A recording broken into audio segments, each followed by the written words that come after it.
Hello मेरे प्यारे दोस्तों। कैसे हैं आप लोग? आई होप आप सब अच्छे होंगे और मन लगा के पढ़ाई कर रहे होंगे। तो ड्यूका इंडिया में आपका स्वागत है।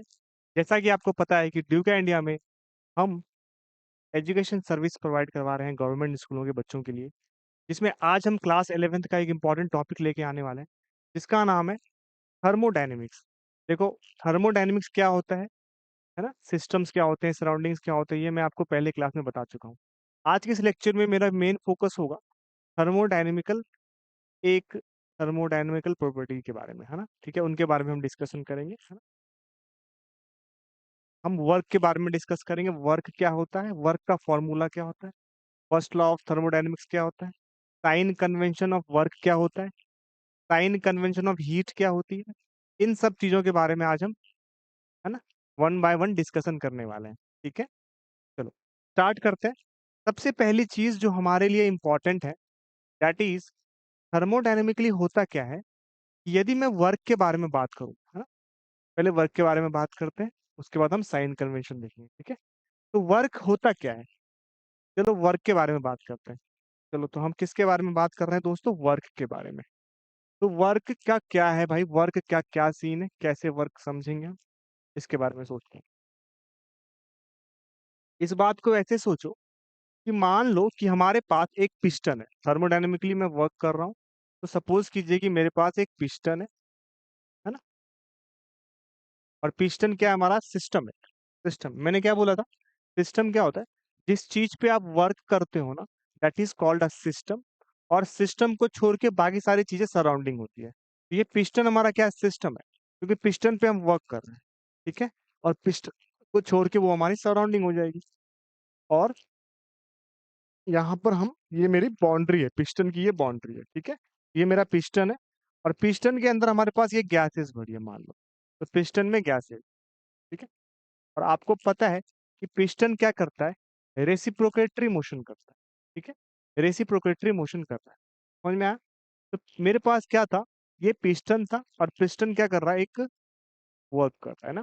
जैसे पिस्टन जो है आपका, यदि इस साइड जाएगा ना, तो that is called compression work, है ना। मान लो ये मेरा पिस्टन है और पिस्टन को मैं इस साइड से पुश करता हूँ, तो that is called compression work, because gas क्या हो रही है, कंप्रेस हो रही है। ठीक है, और यदि पिस्टन को मैं थोड़ा सा खींचता हूँ, इसका मतलब क्या है, ये एक्सपेंड हो रहा है, गैस कैमरा एक्सपेंड हो रहा है। तो कंप्रेशन एंड एक्सपेंशन दो टाइप का आपका क्या होगा, पिस्टन का वर्क होगा।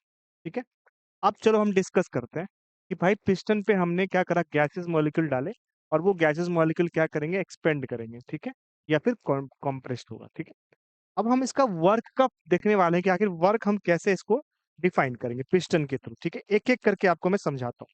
देखो, हमें ये तो पता है ना, वर्क इक्वल टू क्या होता है, फोर्स इनटू डिस्प्लेसमेंट, ये तो हमें पता है। Work is equal to force into displacement. एक बात बताओ, यदि मेरा ये पिस्टन है और पिस्टन यदि कोई वर्क कर रहा है, ठीक है, तो मान लो कि ये यदि मैंने पिस्टन पे वर्क करा है, तो पिस्टन जो है हमारा, वो कुछ डिस्टेंस आपका क्या कर रहा है, मूव कर रहा है ना, कुछ डिस्प्लेसमेंट हुई है, मैंने इस पे एक फोर्स डाला, तो पिस्टन का क्या हो रहा है, डिस्प्लेसमेंट हो रहा है। पिस्टन का क्या हो गया, डिस्प्लेसमेंट हो गया। तो सपोज करो मैं यहाँ पे लिखता हूँ कि यहाँ पे dx डिस्प्लेसमेंट हुई है पिस्टन की, है ना। जब आपने फोर्स डाला तो डिस्प्लेसमेंट कितनी हुई, dx हुई। तो यहाँ पे मैं क्या लिख सकता हूँ, वो work is equal to f into d x. यही होता है, फोर्स इंटू डिस्प्लेसमेंट ही लिखेंगे, f into d x. Work is equal to f into d x. अब एक बात बताओ, मैं क्या कर रहा हूँ, इनको ना एरिया से डिवाइड कर रहा हूँ। देखो देखो, स्मॉल अमाउंट ऑफ डिस्प्लेसमेंट हुआ है, तो वर्क भी क्या होगा दोस्तों, मेरा स्मॉल अमाउंट होगा, डी डब्ल्यू होगा। ठीक है, अब मैं क्या करता हूँ, इसको मैं एरिया से डिवाइड करता हूँ। दैट मीन्स कि by multiplying and dividing by the area, by multiplying and dividing by the area.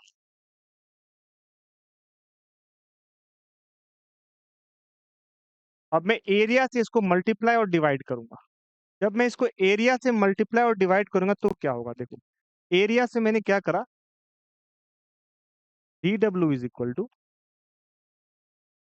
दिख रहा है आपको, कलर मैं वही चूज कर लेता हूँ। ठीक है,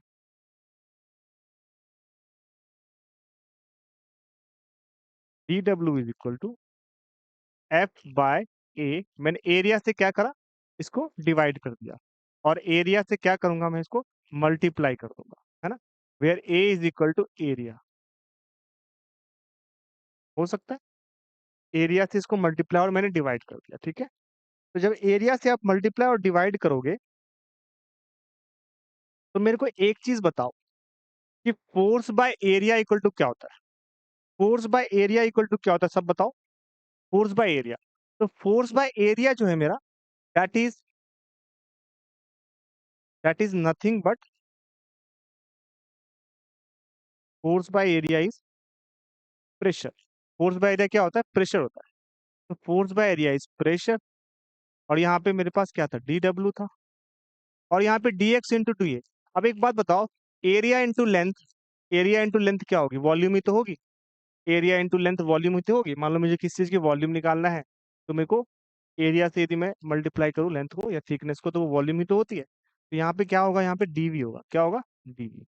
यहाँ पे मैं आपके लिए ब्रैकेट में लिख देता हूँ, ब्रैकेट में लिख देता हूँ, D V is equal to D X into D A, D X into A, ठीक है। यहाँ से हमारे पास D W equal to P D V आ गया, है ना, ठीक है। तो यहाँ से हम क्या निकल के आएगा, हमारे पास वर्क का फॉर्मूला निकल के आ गया, d W equal to p D v. यहाँ से हम ये भी बोल सकते हैं, integral D W is equal to, यदि मुझे वर्क निकालना हो किसी पर्टिकुलर पॉइंट से पॉइंट तक, इंटीग्रल पी डी वी, ठीक है। ये ऑलवेज ये फॉर्मूला आपका यूज हो जाएगा। तो क्या सबको वर्क डन का फॉर्मूला समझ में आ गया। थर्मोडायनेमिक सिस्टम बहुत इंपॉर्टेंट है, प्लीज इसको अच्छे से नोट डाउन करो, क्योंकि क्वेश्चन कभी कभी पूछ देते हैं आपसे, इसलिए होना चाहिए, अपने को पता होना चाहिए। हमने वर्क का फॉर्मूला देख लिया। अब वर्क का फॉर्मूला देखने के बाद हम नेक्स्ट पॉइंट पे आएंगे, दैट मीन्स कि हम बात करेंगे साइन कन्वेंशन की। किसकी बात करेंगे, साइन कन्वेंशन की। चलो दोस्तों हम बात करते हैं, now will talk about sign convention. किसकी बात करेंगे हम, साइन कन्वेंशन की।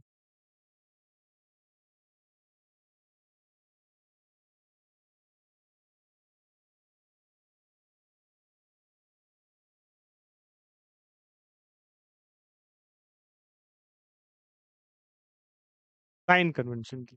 अब साइन कन्वेंशन क्या होता है, साइन कन्वेंशन का मतलब है कि आप वर्क या हीट दोनों के बारे में बात करते हैं।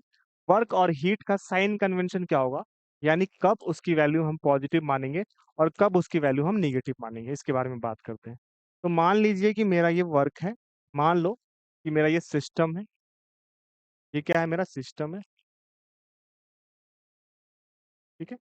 और यदि मैं वर्क की बात करूं, अभी मैं किसकी बात कर रहा हूँ, वर्क की बात कर रहा हूँ, और मान लीजिए कि मैं क्या कर रहा हूँ, मैं क्या कर रहा हूँ, सिस्टम पे वर्क कर रहा हूँ। वर्क जब सिस्टम पे होगा, मतलब मैं बाहर से किस पे वर्क कर रहा हूँ, सिस्टम पे वर्क कर रहा हूँ, ध्यान देना, सिस्टम पे वर्क कर रहा हूं मैं बाहर से, ठीक है। तो जब भी हम सिस्टम पे वर्क करेंगे ना, तो हमेशा क्या होगा, ये पॉजिटिव होगा।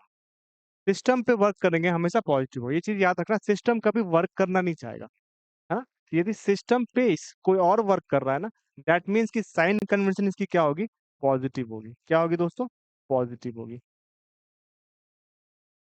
और मान लो मैंने बोला कि कहीं पे भी सिस्टम वर्क करेगा, यदि सिस्टम वर्क करेगा ना, तो साइन कन्वेंशन क्या होगी, निगेटिव होगी। याद रहेगा सबको, यदि सिस्टम पे वर्क होगा तो पॉजिटिव, यदि सिस्टम वर्क करेगा तो निगेटिव। मैं यहाँ पे लिख देता हूँ आपके लिए, negative, done on this system. Negative, positive work क्या होता है, सिस्टम पे जब वर्क होता है तो उसको पॉजिटिव कहते हैं, और जब सिस्टम वर्क करे तो उसको निगेटिव कहते हैं, डन बाय द सिस्टम। ये छोटी सी चीज आप याद रखना, on the system and bye the system. जब सिस्टम पे वर्क होगा तो दैट मीन्स कि वो क्या होगा, पॉजिटिव होगा, और जब सिस्टम वर्क करेगा तो निगेटिव होगा, ठीक है। सिस्टम को एज ए मान लो कि सपोज करो कि वो एकदम, है ना, वो कुछ काम नहीं करना चाहता, वो बैठे रहना चाहता है, तो भाई ठीक है, कोई दूसरा आके उस पर काम करेगा ना तो उसके लिए सही है, तो वो पॉजिटिव लेगा। बट जब खुद उसको काम करना पड़ेगा ना, तो वो निगेटिव लेके चलेगा। आई होप आपको ये समझ में आया होगा। तो ये मैंने सिस्टम का आपको बता दिया। Now, अब हम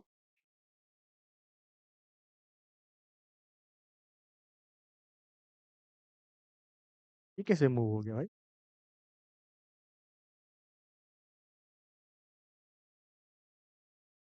ये क्या था? कोई नहीं, इसको मैं दोबारा कर लेता हूँ।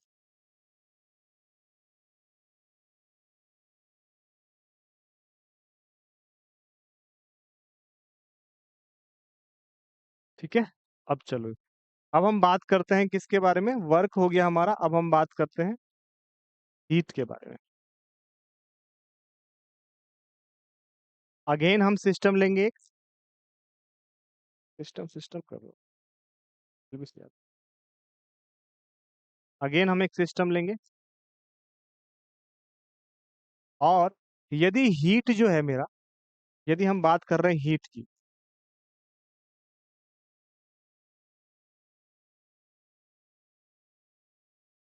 यदि सिस्टम हीट एब्जॉर्ब कर रहा है तो ये वैल्यू होगी positive. Heat absorbed bye the system, absorbed bye the system, यदि सिस्टम एब्जॉर्ब कर रहा है ना तो वैल्यू होगी पॉजिटिव, और यदि सिस्टम रिलीज कर रहा है ना तो वैल्यू होगी negative. Released by the system, released by system. यदि हीट एब्जॉर्ब कर रहा है तो वो पॉजिटिव है, और यदि हीट वो रिलीज कर पा रहा है तो दैट इज नेगेटिव। तो पॉजिटिव और नेगेटिव आपको समझ में आया? सिस्टम यदि वर्क करे तो पॉजिटिव होता है, सॉरी नेगेटिव होता है, और सिस्टम पे कोई वर्क करे तो पॉजिटिव होता है। हीट के केस में यदि heat absorb by the system है तो उसको क्या होगा? पॉजिटिव वैल्यू होगा। और यदि सिस्टम हीट रिलीज कर रहा है, भाई देखो सिस्टम गेन करना चाहता है, फायदा लेना चाहता है अपना, यदि वो एब्जॉर्ब कर रहा है हीट को दैट मीन्स की वैल्यू पॉजिटिव होगी, और यदि वो हीट को रिलीज कर रहा है दैट मीन्स की वैल्यू क्या होगी? निगेटिव होगी। तो पॉजिटिव एंड निगेटिव दो चीजें आपको इंपॉर्टेंट याद रखनी पड़ेगी।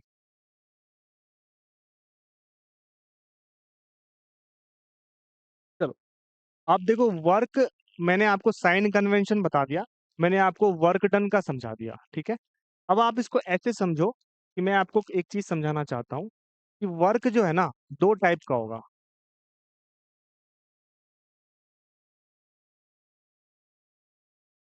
वर्क जो है ना दो टाइप का होगा।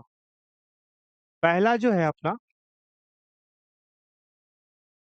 एक तो अपना होता है एक्सपेंशन वर्क। बिल्कुल डिटेल में समझाना चाहता हूँ मैं आपको वर्क के बारे में, ताकि आपको न्यूमेरिकल अच्छे से सॉल्व, इसके बाद मैं न्यूमेरिकल भी सॉल्व करने वाला हूँ। एक होता है एक्सपेंशन वर्क, और एक होता है अपना कंप्रेशन वर्क। एक होता है अपना एक्सपेंशन वर्क है दोस्तों, और एक होता है कंप्रेशन वर्क। अब हम इन दोनों के बारे में समझेंगे। Expansion work and compression work, will study about both of this things now.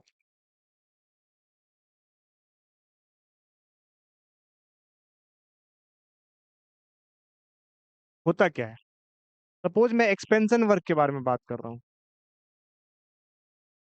Expansion work के बारे में बात कर रहा हूँ, ठीक है। तो एक्सपेंशन वर्क क्या होता है ये समझते हैं हम पहले, ठीक है। देखो एक्सपेंशन वर्क क्या होता है, और उसके बारे में हम बात करेंगे डिटेल में। पहले हम समझते हैं कि एक्सपेंशन वर्क क्या होता है।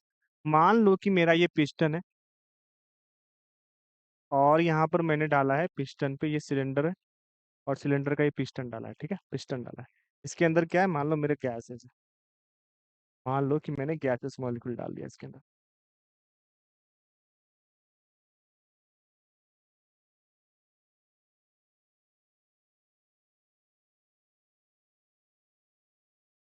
ठीक है। अब देखो क्या हो रहा है। यदि ये एक्सपेंशन वर्क है तो यानी गैसेस मॉलिक्यूल क्या कर रही है? अंदर एक्सपेंड कर रही है। देखो ना, गैसेस मॉलिक्यूल एक्सपेंड कर रही है। जब गैसेस मॉलिक्यूल एक्सपेंड होगा तो ये जो अपना पिस्टन है ये बाहर की ओर जाएगा ना, ठीक है। तो पिस्टन ये इस साइड मूव होगा। इस साइड क्यों मूव होगा? बिकॉज ये गैसेस क्या हो रही है? एक्सपेंड हो रहा है। जब गैसेज एक्सपेंड होती है ना, ये गैस मेरा यदि एक्सपेंड होगा, कितना कितना अच्छा चीज है ना, गैस यदि एक्सपेंड होगी तो वॉल्यूम क्या होगा? उसका बढ़ रहा है, वॉल्यूम बढ़ रहा है, और प्रेशर क्या होगा? कम हो रहा है ना। भाई कोई चीज एक्सपेंड हो रही है ना, तो वॉल्यूम तो इसका इंक्रीज हो रहा है, बढ़ रहा है। वॉल्यूम यदि इंक्रीज होगा तो प्रेशर क्या होगा? कम होने वाला है, ठीक है, क्योंकि मॉलिक्यूल कम, ठीक है, ज्यादा स्पेस मिल गया ना, ठीक है। अब समझ में आया आपको? तो कहने का मतलब है एक्सपेंशन वर्क में क्या होगा? सिस्टम, गैस मेरा क्या एक सिस्टम है, गैस मेरा क्या एक सिस्टम है। तो यदि गैस मेरा एक्सपेंड हो रहा है, मतलब मुझे गैस को क्या करना पड़ रहा है, एक्सपेंड हो रहा है, यानी गैस को वर्क करना पड़ रहा है। एक्सपेंशन वर्क क्या होता है, गैस को वर्क करना पड़ रहा है, दैट इज सिस्टम को वर्क करना पड़ता है। और मैंने अभी क्या समझाया, यदि सिस्टम वर्क करे तो वर्क डन क्या होगा, निगेटिव होगा। सिस्टम यदि वर्क करे तो वर्क डन क्या होता है दोस्तों, निगेटिव होता है। दोबारा समझाता हूँ एक्सपेंशन वर्क निगेटिव कैसे होता है। मैं कह रहा हूँ कि यदि मेरा इसके अंदर गैसेस मॉलिक्यूल है ना, तो गैसेस मॉलिक्यूल यदि एक्सपेंड हो रहा है तो मतलब as a system gases molecule को कुछ वर्क करना पड़ रहा है। तो जब सिस्टम वर्क करेगा ना तो क्या होता है, work done negative. Expansion work क्या होगा दोस्तों, निगेटिव होगा। एक्सपेंशन वर्क क्या होगा, निगेटिव होगा, इज निगेटिव। दैट मीन्स कि W is D W is equal to minus integral P D की। यदि आप इसको इंटीग्रेट कर दो तो वर्क डन का फॉर्मूला मिल जाएगा मेरे को। This is actually nothing but expansion work. क्या सबको एक्सपेंशन वर्क समझ में आया, क्या होता है? चलो आगे बढ़ते हैं, बात करते हैं कंप्रेशन वर्क की। जैसे मैंने एक्सपेंशन वर्क समझा है वैसे ही कंप्रेशन वर्क समझो। अब इस केस में क्या हो रहा है, जो मेरा पिस्टन है ना,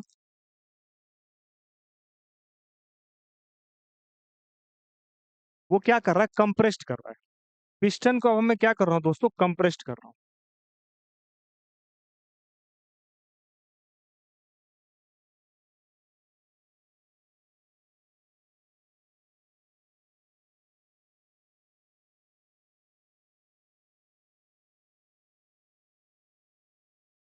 पिस्टन को मैं क्या कर रहा हूँ, कंप्रेस्ड कर रहा हूँ।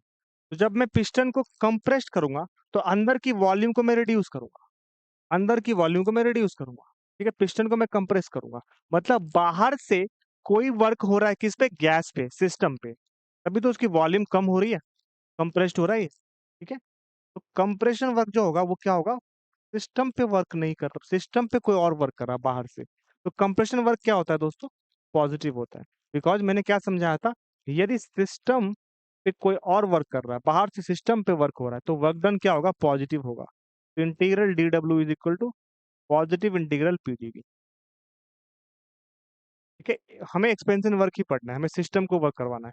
बट मैंने आपको कंप्रेशन वर्क भी समझाया है कि क्या होता है एक्सपेंशन वर्क और क्या होता है कंप्रेशन वर्क, ये आपको समझ में आना चाहिए, ताकि आप थोड़ा सा क्या करो, इसको समझ पाओ और लर्न कर पाओ।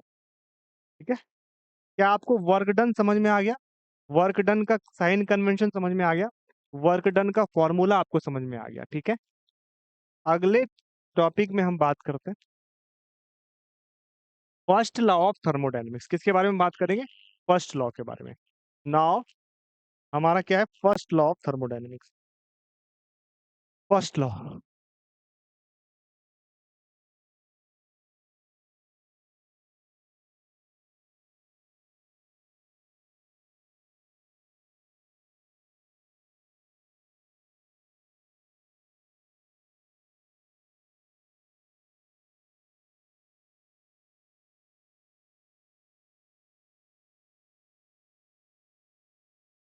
फर्स्ट लॉ ऑफ थर्मोडायनेमिक्स क्या होता है, देखो सिस्टम और सराउंडिंग की हमने बात करी, इसी के अकॉर्डिंग हम क्या करेंगे, फर्स्ट लॉ के बारे में बात करेंगे।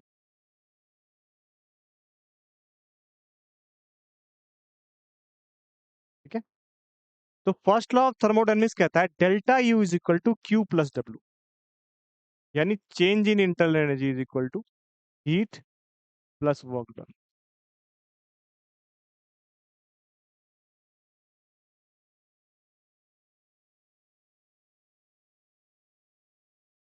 ठीक है, this is the first law of thermodynamics. यहाँ पर एक चीज याद रखना, इंटरनल इंटरनल एनर्जी जो होती है ना वो कांस्टेंट होती है। ठीक है, unless energy is transferred from the surrounding in the form of heat और वर्क। ठीक है, यानी कि आप इसमें क्या लिख सकते हो, internal energy is constant, internal energy is constant unless heat is supplied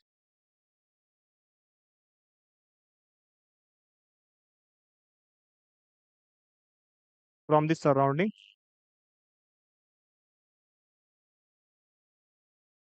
unless heat is supplied from the surrounding. ये क्वेश्चन भी कर लेंगे इसके बाद। ठीक है,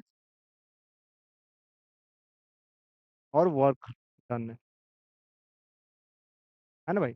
भाई इंटरनल एनर्जी तो कांस्टेंट रहेगा अनलेस उसके पास हीट सप्लाइड हुई है और है ना, वर्क डन है। मैं बार बार बोल रहा हूँ, ये मैं बात कर रहा हूँ आपके पास, ठीक है। आसानी से समझो इसको, ठीक है। This is first law of thermodynamics, आपको ये समझना पड़ेगा। अब इसके हम कुछ क्वेश्चन करते हैं, ठीक है। हम इसके कुछ क्वेश्चन करते हैं, उसके बाद उसको समझते हैं कैसे करना है।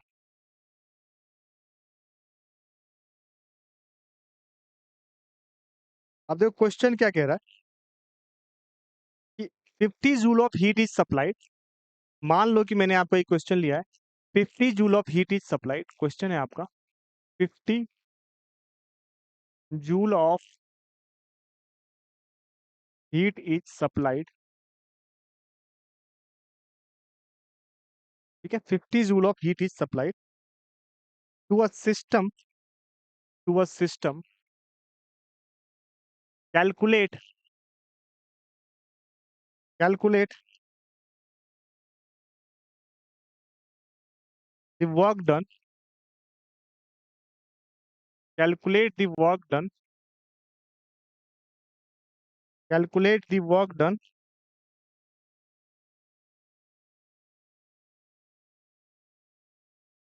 if internal energy of the system, if internal energy of the system is increased by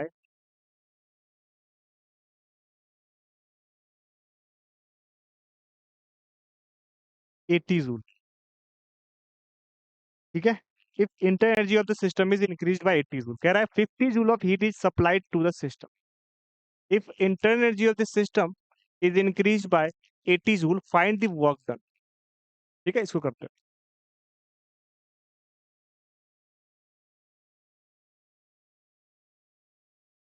ठीक है। चलो, हम इसमें कुछ नहीं करेंगे, फर्स्ट लॉ ऑफ थर्मोडायनेमिक्स लगाएंगे, ठीक है। फर्स्ट लॉ क्या कहता है? According to first law of thermodynamics,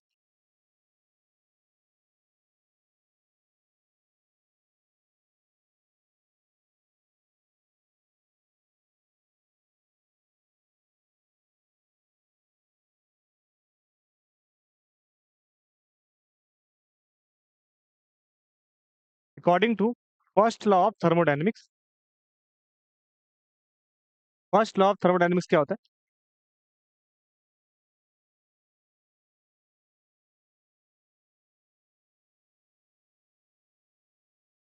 del U is equal to Q plus W, ये according to first law of thermodynamics, del U is equal to Q plus W. अब first law of thermodynamics हम इसमें लगाने वाले हैं, that means del U equal to Q plus W वाला formula हम इसमें अप्लाई करेंगे। तो कैसे होगा, देखो ध्यान से।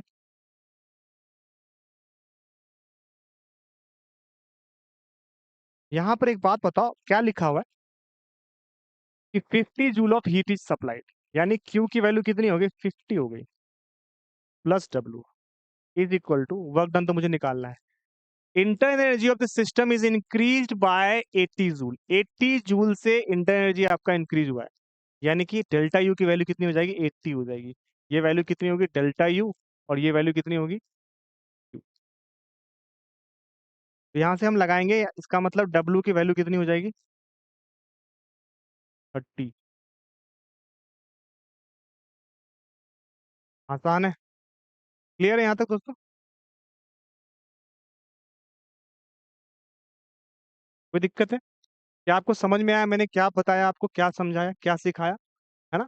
30 joule of energy is done, है ना, 30 जूल ऑफ एनर्जी आपका डन हो गया, है ना, एज कंपेयर टू दिस, ठीक है। तो यहाँ पर आपको ये चीज आपको समझनी पड़ेगी कि थर्मोडायनेमिक्स में कहाँ से क्या रिलेशन निकालना है, क्या साइन कन्वेंशन यूज करना है, इजिली आपका क्वेश्चन हो जाएगा। मैंने आपको एक क्वेश्चन करके दिखाया कि कितना आसान होता है ना, डील करना क्वेश्चंस को, ठीक है। एक और क्वेश्चन मैं लेता हूँ आपके लिए।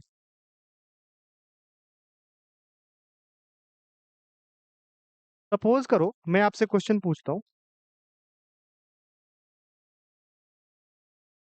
सेम क्वेश्चन लेता हूँ, सपोज करो मैंने सेम क्वेश्चन लिया आपसे, है ना। अब मैंने क्या बोला कि if internal energy of the system is decreased by 80 joule, अब देखो साइन कन्वेंशन अलग हो जाएगा, इंक्रीज कर रहा था, अब मैं डिक्रीज कर दूंगा।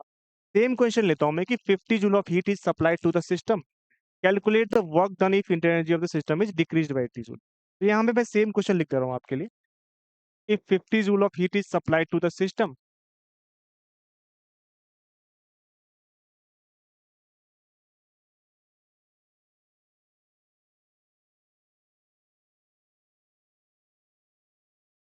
if 50 joule of heat is supplied to the system, calculate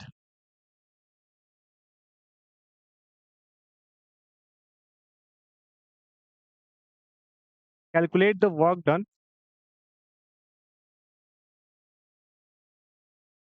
if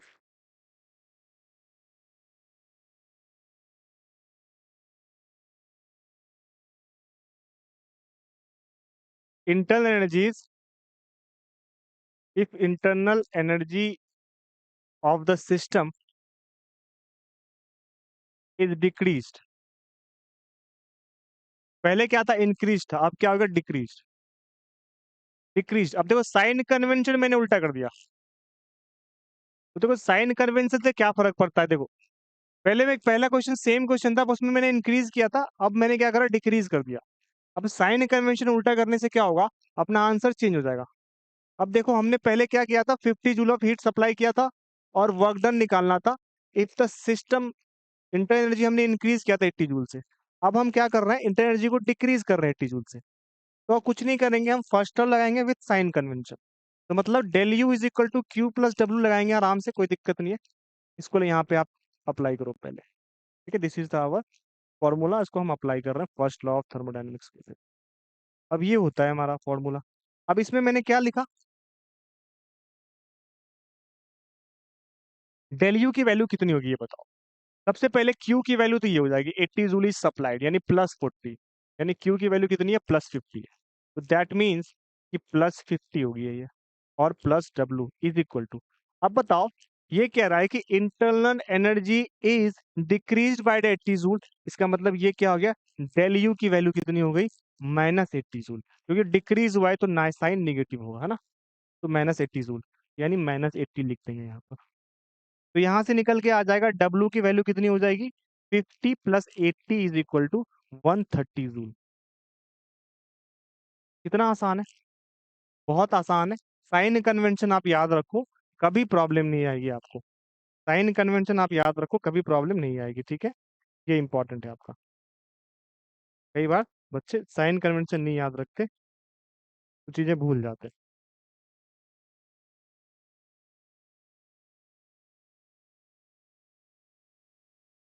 चलो, ये इंपॉर्टेंट है आपका, ठीक है। तो साइन कन्वेंशन याद रखेगा तो उससे क्या होता है, चीजें आसान हो जाती। अब देखो, यदि वो बोलता कि 50 joule of heat is supply to the system को सप्लाई किया, यदि वो बोलता कि 50 joule of heat is release by the system, तो यदि ये कहता तो क्यू की वैल्यू क्या होती, -50 हो जाती। समझो मेरी बात, क्यू की वैल्यू -50 हो जाती है उसके बाद, है ना। उसके बाद -50 प्लस 80 30 जूल ही हो जाता है आंसर। तो कई बार ना साइन कन्वेंशन इंपॉर्टेंट होता है समझने के लिए, है ना। अदरवाइज क्या होगा, प्रॉब्लम क्रिएट हो जाएगी जब आप साइन कन्वेंशन के अकॉर्डिंग काम नहीं करोगे। बिल्कुल आसान क्वेश्चन है, आपको बस del U is equal to Q plus W याद रखना है। This is the first law of thermodynamics. हम ये जनरली मान के चलते हैं ना कि एक्सपेंशन वर्क कर रहे हैं, ठीक है, सिस्टम वर्क कर रहा है, ठीक है। ये याद रखना कि यूजुअली ये कन्वेंशन होता है, ठीक है। तो delta U is equal to Q plus W, आप फर्स्ट लॉ याद करो, हर जगह याद करो विथ साइन कन्वेंशन के। यानी डेल्टा यू कितनी दे रखी है, क्यू कितनी दे रखा है, और डब्ल्यू की वैल्यू हमें बात सपोज निकालनी है, ठीक है। या फिर वर्क डन भी वो दे सकता है, समझ में आया? तो इतनी सारी चीजें आपको मैंने आज समझाई है। बेसिकली मैंने आपको आज फर्स्ट लॉ ऑफ थर्मोडायनेमिक्स के हेल्प से वर्क कैलकुलेट करना सिखाया है, ठीक है दोस्तों। और मैंने इसके साइन कन्वेंशन भी बताए, और मैंने इसके कुछ क्वेश्चंस भी कराए आपको। जब नेक्स्ट क्लास में हम मिलेंगे दोस्तों, तो हम बात करेंगे कि किस तरीके से अपना अगला प्रोसेस थर्मोडायनेमिक का हम अप्लाई करते हैं, है ना। ठीक है दोस्तों, तो मिलते हैं नेक्स्ट लेक्चर में, तब तक के लिए